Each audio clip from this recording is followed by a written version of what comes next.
Hey, this is Christian Buckley with another MVP Buzz Chat, and I'm here talking tonight with Paul. Hey, good to see you, Paul. Good to see you too. But why don't you introduce yourself for everybody, where you are, who you are, what you do?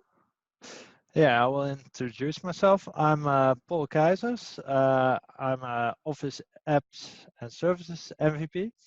Um, I do a lot of work around Microsoft Teams, which I'm really passionate about.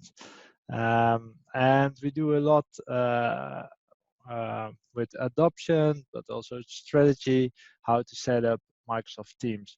I have a heavily SharePoint background, like you. And well, what I see is that companies are searching for the next collaboration tool. And I really think Microsoft Teams is the next hub for teamwork, which they also say.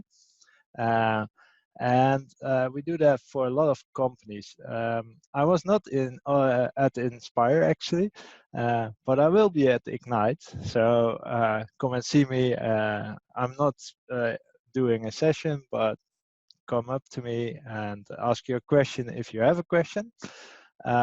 But at Inspire, I thought a company named Tony Chocoloni did a case around Microsoft Teams and the adoption of it and the strategy, which we as KB Works, we helped them position Microsoft Teams. They came from a Skype for Business environment and a Slack environment, and now they are fully working with Microsoft Teams. They also have telephony, but that's from a local telco called Vodafone. And I helped them getting teams on the road and that they can work with that. That's one of the projects we do, but we do a lot of different things, a lot of adoption at the moment. And we see that a lot of companies struggle with governance, with Microsoft Teams, but also with SharePoint. So that are the things that I'm really busy with at this moment. You know, it's interesting you bring up the hub for teams. And of course, I just came back last week. I was in Redmond participating in the Microsoft Teams Airlift. And Yeah. are you making it to the one in Amsterdam? Definitely, it's Yeah. my hometown. Yeah. So is that next week? Is it or? Yeah, it's next week. It's Okay. next week. So I'm really curious. Well, but it's interesting. So about the hub for teamwork, that concept, because we saw this for years within the SharePoint space, where you had third-party providers, a lot of the intranet in a box solutions and things that were out there, and part of it was that people understood the document-based and team-based collaboration capability of SharePoint, but they often would go and then integrate it with these other home-built platforms, these other third-party tools, project and portfolio management, issue tracking, other systems that they would plug into and use SharePoint on the back end. So now we have Teams, which is displacing, I would argue, a lot of these, the need for a lot of these other solutions. Definitely. What categories? I mean, I guess it's a bigger question. So the clients that you're talking to, I mean, are there still other, I don't know, gaps that have not yet been filled? Or are you seeing this now kind of building momentum and picking up all of those kind of loose ends of these other third-party solutions? I think a lot of third-party solutions will get into Teams as Teams default settings or settings that they can change. But I think one of the gaps still in Teams is the channels, that they have their folder structure and they don't have the metadata, which is still, in my eyes, it's a big gap, which we have to overcome, because a lot of people who are already working with SharePoint know metadata, they know how to use it. Actually, today I was at a company where they were discussing, do we need folders or do we need metadata? And I think it's in the middle. because you can have folders and metadata together. But they really were like, okay, convince us that we only need metadata. I said, well, it depends on your environment and how people work. And especially in Microsoft Teams, where you have this channel and then your folder in one library, that's still for me a bit of how can we manage that, and how are we doing document management in Microsoft Teams. Yes, unmuting myself helps. Yeah. I guess that's it's a big issue for organizations that have spent years building out their information architecture within SharePoint and all their processes. And so now you have this flatter architecture and a simpler approach where, hey, just go in, let the system automatically create these, SharePoint sites and folders, within each of those different channels, and not worry about it. And search will just work. It'll just pick up these pieces, which we Yeah. know has never been true. It's, Exactly. every new version of SharePoint, we were promised, like new improved search experience, Yeah. which is true, but you've never needed, not needed to worry about your information architecture, your metadata strategy with your Exactly. content. That's still been necessary. And I argue even in Teams, once again, people are getting, I think, a little too relaxed because of the out of the box experience, and Yeah, they're missing some of the fundamentals. definitely. I think really we still need metadata, and we still need to look at how are we going to position teams in the organization. Um, if they just start with Office 365 and Microsoft Teams, it's like, okay, we still have our file structure, but actually that's not true. You are working in a document library in Microsoft in SharePoint online, which I think you are not using all the capabilities of a document library. And I'm curious if we are going to see a change in that and when it's going to come.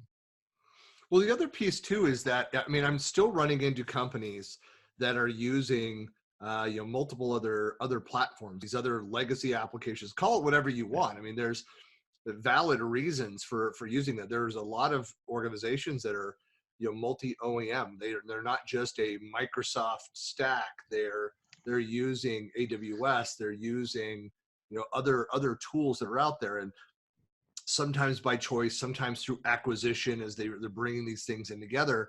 Um, and so you have to look at it holistically, saying, Yeah. okay, where is our data? What is the need? How are we going to make this searchable, findable? What is our broader information management, knowledge management strategy for all these different pieces? And then start to understand, what are the rules, what are the constraints around each one of them? Where can we consolidate? Where can we migrate people off over into one or another? And then how are we going to manage this going forward? We again can't rely on that out of the box experience to answer all of our needs, because what'll happen yet again is pants will be down around the ankles 5 years from now, and oh my gosh, I have to go back and do all this work because we didn't properly plan up front and we didn't fully understand this experience. Yeah, and what I also see is that a lot of companies are still doing like the file server. We just copy it into Office 365, and we're ready. We're on the go. But that's like garbage in, garbage out, and I don't understand that companies still think that's the best option they have.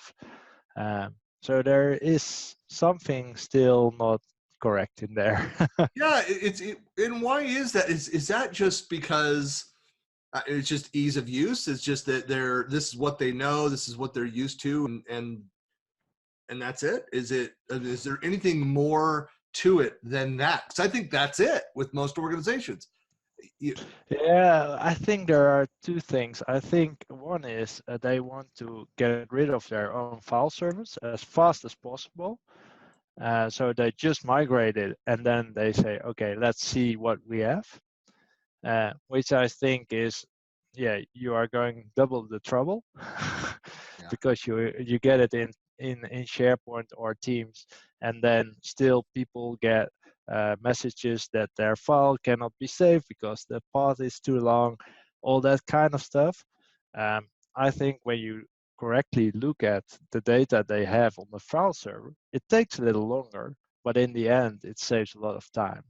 And then you can create a correct migration path to the cloud. Well, again, back to the hub idea. I mean, there's the folders, the data, and where that's stored. That's one piece of it. I mean, one thing that I mean, I love the story behind, and this is a huge, I think, a competitive advantage to solutions like Slack. Like I'm in a number of Slack communities, part of my co-working space and other community initiatives that are, not part of the SharePoint Office 365 user group, but other outside Mhm. organizations. And so on a daily basis, I'm in both Teams, which is where I do majority of my work, and I'm over inside of Slack. And one of the main differences, while Slack was out early and it was praised for all of its third-party integrations and all that, and maybe it can do more, is it more integrations with third-party tools because it was out there first and Mhm. longer. But the ability to go in and set up a workspace in Teams and with the tabs and have one place to go and be able to find all of the tools that are used. I mean, that when I think of a hub of work, every client's different. Every client has a different series of websites and tools and systems that I need to integrate with. And so I can have a team or a channel set up that's dedicated to each one of those. When I bring people in, partners or employees to work on these projects, to have it all in one place. That's why that hubs, the hub for where work is done, that just resonates with me because I saw that day one of that value out of Teams. Yeah, and that's one part, but the other part is also like you already have your Office 365 license, so Teams is already in there, so why not use it? And Slack, you can go for the free version, but I heard some companies complain about performance. I don't know if it's true, so I cannot say it's true, uh, but within Microsoft, you have the whole stack for you and it's working together. And when you open something in Word, it directly works, and it works on my Mac because I use a Mac, but also just on a Windows PC, it works perfectly and seamless.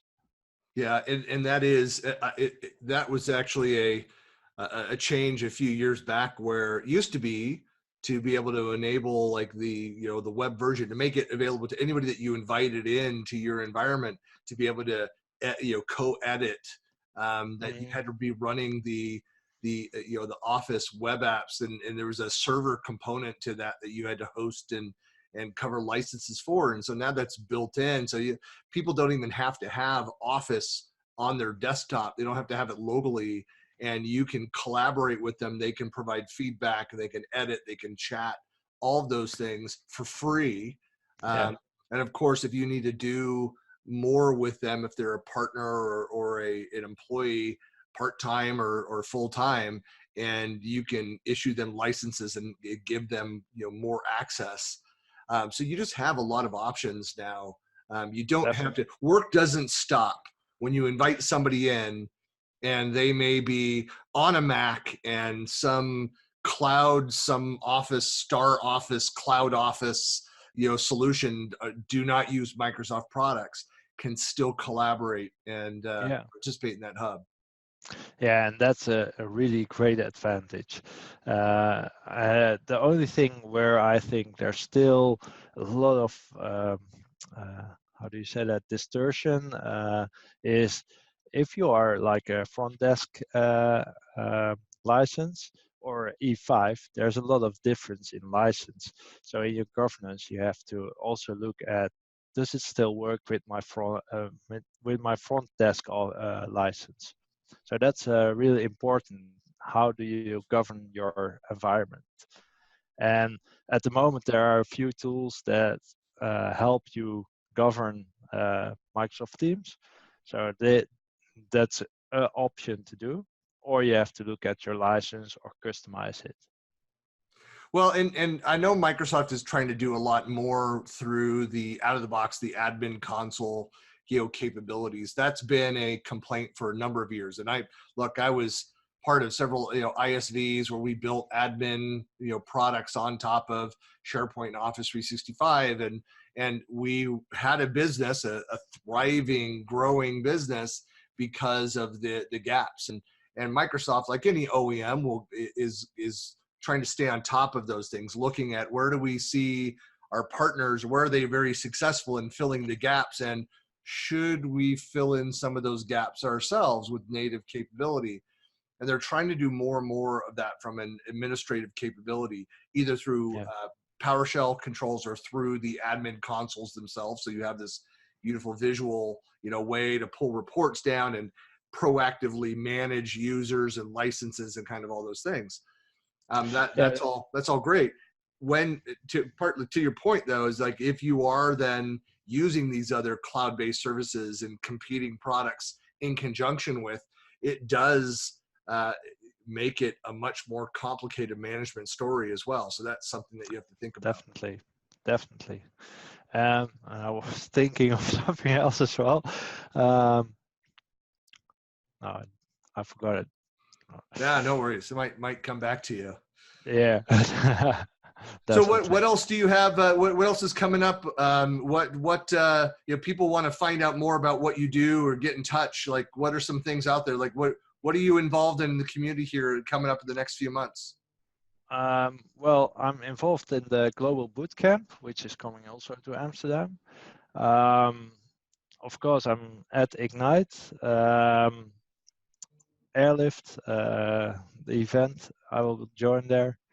And for speaking at the moment, not, but I'm blogging a lot at my own website, kbworks.nl, which I also invited you to write a piece in the blog about the modern workspace. And that are things I'm really busy with. And we are, at the moment, we are continuously changing our website as well to the needs of our customers. So we see that a lot of companies have trouble, or they want Microsoft Teams, or they already have it and they are in need of help.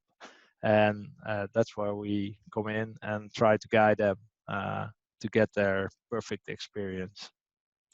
Yeah, and maybe on that point, I mean, where do you see organizations? Are there certain patterns where you see them, kind of struggling and starting up, or is it that organizations they get the basics, the fundamentals, and yet they're trying to be a little more proactive on, hey, we need to put some proper governance in place. We need to not recreate some of the mistakes that we've made in the past with other tools, and let's look at this, let's roll this out a little more holistically. Let's look at adoption. I mean, so do you see more of that? Yeah, definitely. I think when I listen to the market, a lot of companies are really understanding now that adoption and governance is one of the most important things next to building it. Mm-hmm. Building is one, but the adoption, the momentum, and this is what I just forgot to say, but if you look at a company, they look at their performance, how much is used in Office 365 of their licenses, and most of the time they come back and they see only like 10% or 20% is used within Office 365. So they want to get a higher efficiency in Office 365. And that's also something we get asked a lot. how we can help them get a better use of Office 365. Well, and that's an important thing, and that's going to be highlighted a number of times when you go through the airlift. It's all the same content that what I just saw, what you'll be seeing, and it's a point that Caruana Gatimu, who if you go find her out on you're talking about Microsoft Teams, her podcast and video series called Coffee in the Cloud, but talks about this all the time, is that it's more to do with the cultural change in the way that people collaborate than it is about the technology itself. And certainly there's tools, there's capable features and things that are in the tech that are going to bring in people. It's going to make it easier to work together, but you can't dismiss the cultural change required for any new platform to be successful in the long term, and that you have to be more sensitive to that and create have a strategy in place for deploying that, onboarding people, ongoing training, and then the nurturing, the community, success aspect of that deployment. And I agree. I think more organizations are now aware of that. They may not know what to do and may be asking for help, which is good for you and I. But the fact that they're now recognizing it when, look, 10 years ago, I mean, you and I have known each other for a long time. We've had these conversations, a decade ago around adoption on the SharePoint side, and it was the same issues. We're saying, sit down. You cannot just turn on servers. You cannot, you say, here are, all the training materials, have at it. You're now in the system. Good luck. And turn that over to users. There has to be more, systematic, deployment and measurements in place, and that nurturing. Yeah, definitely. And that's something also which I think is really important, that when you start with the adoption of a product, if it's Teams, SharePoint, or whatever, you have to do a hands-on adoption. So you have to be in connection with these people who are learning. And it's not that, I don't think that if you do it only with e-learning, it will work. I think the connection with the people will value the performance of your adoption. I agree. Look, there's different learning styles. It seems so basic for us to say this, like it's like obvious. It seems obvious that different people, different styles of learning, but you have to, and sometimes it's the exact same content, just given in different ways. And some people do great with self-learning, videos, written material. Some people prefer video to written material, or vice versa. Others require to have the classroom setting where person up at front presenting and they're working on a hands-on lab. Others need something that's more interactive, collaborative, maybe team-based or workshop-based. I'm a huge proponent to the brown bag lunch method, where you go through all those learning styles and then have employees, have people, as they're learning and creating solutions, that they then share that with the others. And it doesn't have to be perfect. They could say, this is what we are, this is what we're thinking about. It's actually an opportunity for others to say, hey, you could have done it this way, and it might have been better. Yeah. And so they can even improve from that. But you're learning together. And I used to go to these brown bag trainings in internal, as part of an internal user group, and almost every time would say, wow, that's something, I didn't think of that. We go back and tweak my own systems, my own sites. Yeah. It's the feedback that you get which makes the product better, and it can be in your client environment, but actually it's the same thing is happening in Microsoft with the user voice. They request feedback and they can adjust the product. If enough people say, okay, we want this, they will try to do it. Especially the private channels, which was one of the first things in the user group, and which is a high number of votes. I hope it's going to come really soon now. Yeah, they just did. Well, they just talked about it again. It was a slight delay again, but it will be before the end of the calendar year. They've promised us. So Yeah. I think we're going to be we'll be at the European SharePoint conference in December in Prague. We'll be talking about it. It should be live by then, I believe. So Yeah, I'm really curious. I think it would be a great add-on, but it needs govern as well. yeah, you're going to hear all about that next week. So I won't spoil it for you. Yeah, but that's you're exactly right. I mean, that's something that Microsoft listened to the feedback. There, certain competitive reasons the feature needed to have some capability there. I've been very much kind of a against the feature. I understand the need for it, but I kind of held back to wait to see how it was architected. So I'm still holding back in my feedback, obviously, because I want it to be public so I can go out there and talk openly about it and not in code, and be careful that I've not said something that I shouldn't have. Exactly. It's going to be some of the use cases, some of the things, the capabilities that are coming up around that are very exciting. So again, thinking about the Teams as that hub for work happening, it's going to open up a lot of other scenarios by having that capability there. So I'm excited about that. So yeah. Well, Paul, hey, really appreciate your time today. People want to find out more about KB Works and about what you do. How do they find you? Where can they get in touch with you? On kbworks.nl. It's a Dutch site. I'm sorry for that. On my LinkedIn profile, Paul Keijzers, and on Twitter, I still do a lot of tweets of people I know, where I post their blogs and mention them, so they get the credits as well. And if you have any question, just send me a message on Twitter, LinkedIn. I'm not on Facebook that much, but I still have an account. But most of the time, I'm on LinkedIn.